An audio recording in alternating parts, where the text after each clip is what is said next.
नमस्कार, राधे राधे, जय श्री राम, सत श्री अकाल, केम छो। आज आपके लिए विशेष लेकर आया हूं कि किस दिन मोक्षदा एकादशी है, उसका पूजा का मुहूर्त क्या है, पारण का समय क्या है और उसका महत्व क्या है। जो इस मार्गशीर्ष महीने में जिसको गीता जयंती कहते हैं, उसके बारे में बिल्कुल विशेष तौर पे आपको जानकारी देंगे कि हिंदू पंचांग के अनुसार मोक्षदा एकादशी मार्गशीर्ष महीने के शुक्ल पक्ष की एकादशी तिथि को मनाई जाती है। इस बार मोक्षदा एकादशी 3 दिसंबर 2022 शनिवार को मनाई जाएगी। मोक्षदा एकादशी के दिन गीता जयंती भी मनाई जाती है, क्योंकि द्वापर युग में इसी दिन भगवान श्री कृष्ण ने कुरुक्षेत्र में गीता का ज्ञान दिया था। आइए जानते हैं कि मोक्षदा एकादशी की शुभ मुहूर्त और पूजन विधि क्या है। एकादशी का व्रत हिंदुओं के लिए सबसे खास माना जाता है। हर एकादशी का अपना महत्व होता है।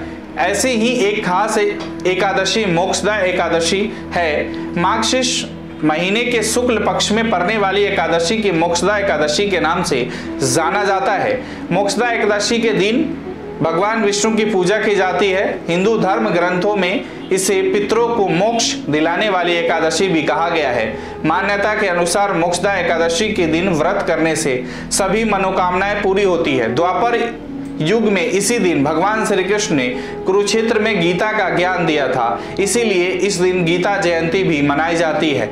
इस बार मोक्षदा एकादशी 3 दिसंबर 2022 दिन शनिवार को मनाई जाएगी। मोक्षदा एकादशी शुभ मुहूर्त है।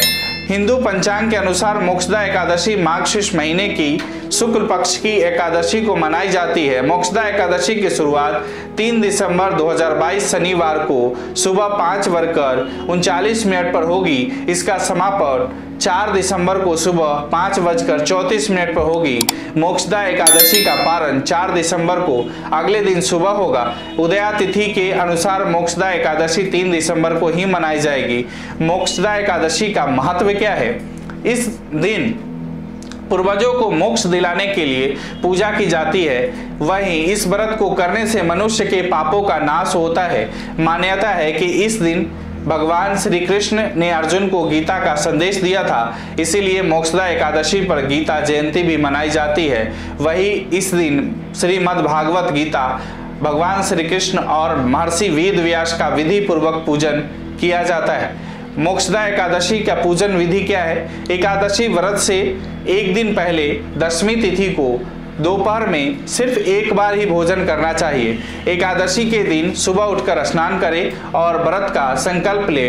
व्रत का संकल्प लेने के बाद भगवान श्री कृष्ण की पूजा करें, उन्हें धूप दीप नैवेद्य अर्पित करें। इसके बाद रात में भी पूजन और जागरण करें। अगले दिन द्वादशी के दिन पूजा करें और उसके बाद जरूरतमंद व्यक्तियों को भोजन और दान दक्षिणा दे, या किसी को भी दे सकते हैं, या किसी ब्राह्मण को भोजन कराएं। उसके बाद ही भोजन करके अपना व्रत पूरा करें। क्या आपने कभी सोचा है क्यों रहते हैं आप परेशान? क्यों बढ़ता जा रहा है कर्ज और दुख आपकी जिंदगी में? क्यों बढ़ती जा रही है घर में कलेश और बीमारियां? क्या आपकी कुंडली में लव लाइफ है? आप और आपके पार्टनर के संबंध में क्यों नहीं हो रहे सुधार? क्यों आती है विवाह में अड़चन? कैसा मिलेगा आपका लाइफ पार्टनर? क्यों नहीं मिल रही है मनचाही नौकरी? पढ़ाई में क्यों नहीं लगता बच्चों का मन? आखिर क्या है इन सब के पीछे का कारण? जानिए वास्तु शास्त्र एवं वैदिक और लाल किताब कुंडली विशेषज्ञ ज्योतिर्विद गुरुदेव आचार्य राजकुमार जी से। मोक्षदा एकादशी से जुड़ी मैं एक कथा सुनाता हूं आपको। एक बार चंपा नामक एक नगरी हुआ करती थी। इस नगर में चारों वेदों के एक ज्ञाता राजा वैखानस राज किया करते थे। इस नगरी की प्रजा बेहद खुशी से अपना जीवन यापन कर रही थी। राजा वैखानस के बारे में भी कहा जाता है कि वे बेहद ही धार्मिक, न्यायप्रिय और अपनी जनता से प्यार करने वाले राजा थे। एक बार की बात है, राजा नींद में एक सपना देखते हैं कि उनके पिता जिनकी मृत्यु हो चुकी है वह नरक में आग में जल रहे हैं। सुबह उठकर राजा ने अपने इस सपने के बारे में अपनी पत्नी को बताया। पत्नी ने राजा को गुरु से सलाह लेने की बात कही। इसके बाद हैरान परेशान राजा गुरु के आश्रम में गए और वहां जाकर बेहद ही दुखी मन से उन्होंने अपने पिता के बारे में देखे गए सपने की जिक्र किया। राजा की यह बात सुनकर पर्वत मुनि ने राजा से कहा, तुमने जो सपना देखा उसके अनुसार तुम्हारे पिता को उनके कर्मों का फल मिल रहा है। तुम्हारे पिता ने जीवन काल में तुम्हारी माता को यातनाएं दी थी, जिसके कारण वह पाप के भागी बने। अब वह नरक भोग रहे हैं। तब बेहद ही दुखी मन से राजा ने उनसे पूछा कि क्या कोई ऐसा उपाय है जिससे मैं अपने पिता को इन गलतियों को ठीक कर सकूं और उन्हें नरक से निकाल सकूं।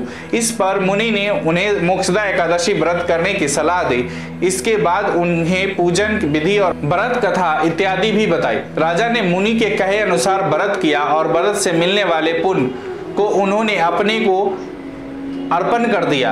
व्रत के प्रभाव से राजा के पिता को नरक से मुक्ति मिल गई। माना जाता है तभी से मोक्षदा एकादशी का व्रत रखे जाने की परंपरा की शुरुआत हुई है। तो हम आपको मोक्षदा एकादशी की हार्दिक शुभकामनाएं देते हैं और आप जो मैंने बताया है ये कथा आप सुने और पूजन करें जिस विधि से बताया है। और किसी भी प्रकार के आपको समस्याएं हैं आप संस्थान से संपर्क कर सकते हैं। राधे राधे, नमस्कार।